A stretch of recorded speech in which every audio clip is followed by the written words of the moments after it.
तो देखिए, कहानी जो हम सुनाने जा रहे हैं उस कहानी का जो शिक्षा है वो पहले ही बता दें। वैसे अक्सर कहानियाँ पूरी हो जाती तब वो जो है शिक्षा बताई जाती है। हम शिक्षा पहले ही बता दें कि हमारी इस कहानी की शिक्षा क्या है। इस कहानी की शिक्षा है, एकता में बल होता है, यूनिटी इज स्ट्रेंथ। यानी कि एकता में क्या होता, बल। कहानी का कहानी सुनाएंगे उससे पहले जो इससे छोटी छोटी कहानियां हैं वो मैं सुना दूं, फिर ये अच्छी कहानी सुनाऊंगा। एक पिता थे, उनके चारों बच्चे लड़ते रहते थे। तो जब वो मरने को हुए, बूढ़े हो गए, मरने को हुए, तो उन्होंने सोचा हमारे बच्चे ये झगड़ा करते हैं, तो उन्होंने क्या किया, इनको कैसे सिखाया जाए कि झगड़ा ना करें। तो उन्होंने अपने हर बच्चे को एक एक डंडा दिया तोड़ने के लिए। तो उन्होंने उसको तोड़ दिया। फिर उन्होंने क्या किया, 4 डंडे इकट्ठे किए एक जगह और फिर हर बच्चे को दिया, अब इसको तोड़ो। तो कोई भी चारों डंडों को इकट्ठा नहीं तोड़ पाया। तो उन्होंने अपने बच्चों से कहा कि देखो, एक एक को तुमने तोड़ दिया, तो 4 इकट्ठे आ गए तो नहीं तोड़ पाया। तो इसका अर्थ क्या है कि जहाँ एकता है वहाँ बल होता है। ठीक है। रामायण में भी कहा गया, रामचरितमानस में, कि जहाँ सुमति तहाँ संपत्ति नाना।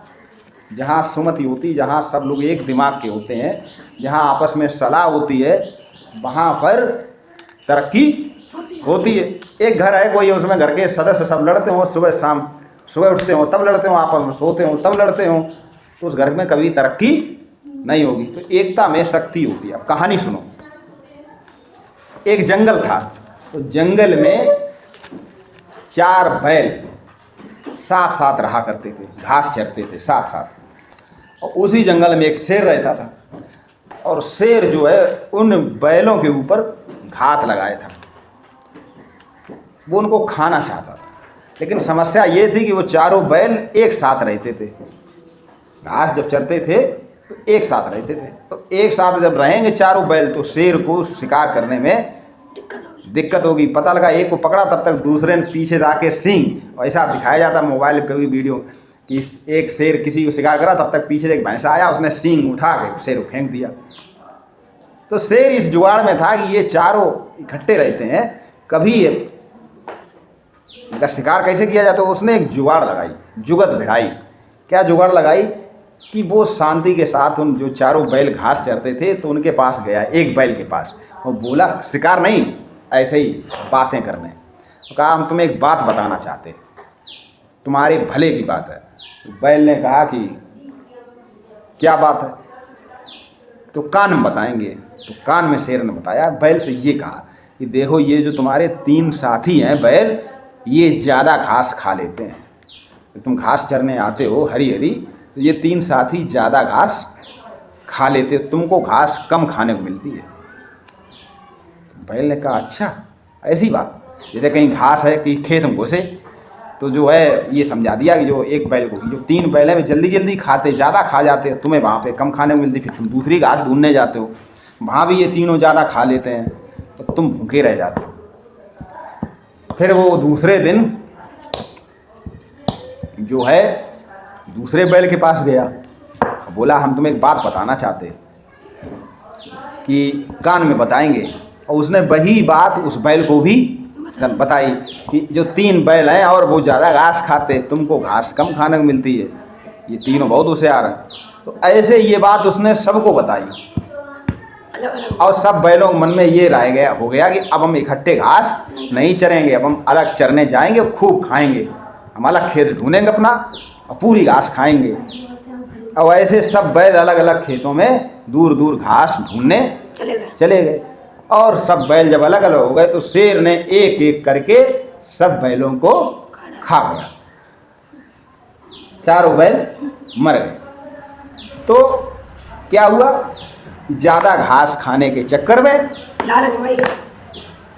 आधी छोड़ पूरी को पावे और पूरी मिले ना आधी धावे।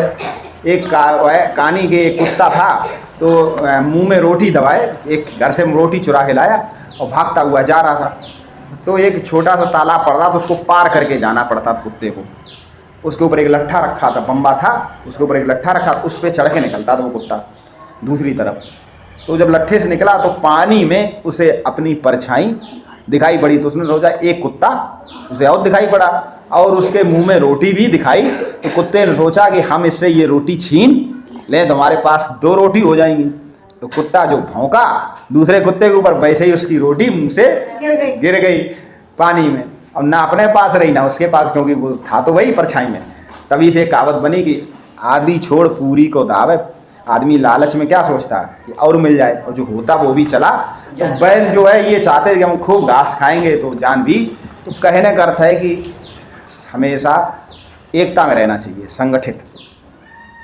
Unity is strength. क्लास में सभी बच्चे हैं तो आपस में नहीं झगड़ना चाहिए। गांव के लोग नहीं झगड़ना चाहिए। घर में आपस में भैया भैया लड़ जाते हैं थोड़ी सी ज़मीन के पीछे, थोड़ी सी जगह के पीछे। और गांव के मोहल्ले के जो लोग होते हैं वो तो इसी का खाते हैं। वो खूब गांव में कुछ लोग वो तो यही देखते हैं किसके घर में बहुत सलाह है। कि गांव में कुछ लोग होते हैं वो क्या करते हैं, किसके घर में बहुत सलाह, बस उसके घर में फूटन डलवाते हैं। जैसे किसी घर में 4 भैया हैं और वो सलाह से रहते इकट्ठे, तो लोग जो है धीरे धीरे भड़काना शुरू करें, उन्हें फूटन डलवा देंगे। और भैया भैया लड़ जाते हैं, थोड़ी थोड़ी सी चीज़, थोड़ी थोड़ी जगह पे लड़ जाते हैं और बाद में फूटन हो जाती है। फिर वही लोग जो फूटन डलवाते हैं क्या करते हैं, फिर जो है सबको परेशान करते हैं और कोई किसी की मदद नहीं करता। ऐसे अंग्रेजों ने किया। Unity is strength.